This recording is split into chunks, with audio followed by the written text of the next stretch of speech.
Joining me now to discuss the implications of the Supreme Court hearings is Mark Strasser. He is the trustees professor of law at Capital University in Columbus, Ohio, and an expert on American family and constitutional law. Professor, thanks for joining us here on The Heat. How do you think things went with the Supreme Court? Is there any way to gauge how they might go on this? Well, I think this is going to be, of course, it's anybody's guess, although I would suspect that they're going to at least decide Windsor, decide the DOMA case on, and actually decide whether it's constitutional or not. I'm not so confident that they'll decide Perry, decide the Prop 8 case. Let's talk a little bit more about DOMA, because that is the area where you think there will be a ruling. And again, for our audience, the justices can go narrow on this or they can go broad. Any sense which way they'll go? Well, and one more thing to consider is it may well be that members of the court will disagree. So it could be that some want to decide this as a matter of equal treatment, and then others might decide they want to treat this as a matter of states having the power to decide who can marry, and that the federal government should not undermine what the states have done. And that is a kind of states' rights or state power analysis. And then between them, for example, they might say that this that this section of DOMA is unconstitutional, but they would disagree on the reason why.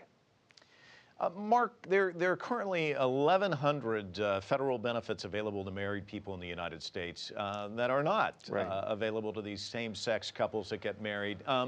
Plain and simple, this country, the United States, is seen as this beacon of equality and freedom and democracy. Doesn't that look like discrimination? And how can the justices go in any other direction? Well, so there are several issues implicated.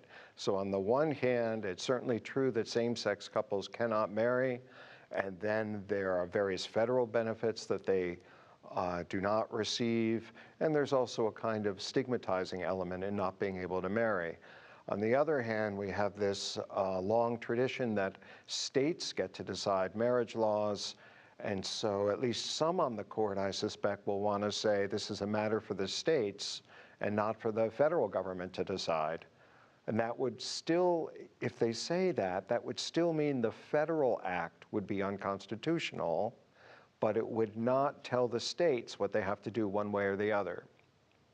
Let me ask you one final question, and this deals with the Chief Justice Roberts, who seemed kind of peeved at this whole issue. And I think if you frame his argument, it does have some merit. It seems as though lawmakers here in the United States, whether they be on the state level or the federal level, would much rather have a bunch of justices, 9 judges who have lifetime tenure decide this, than have to go back and explain this to voters every 2 or 4 or 6 years, depending upon what office they hold.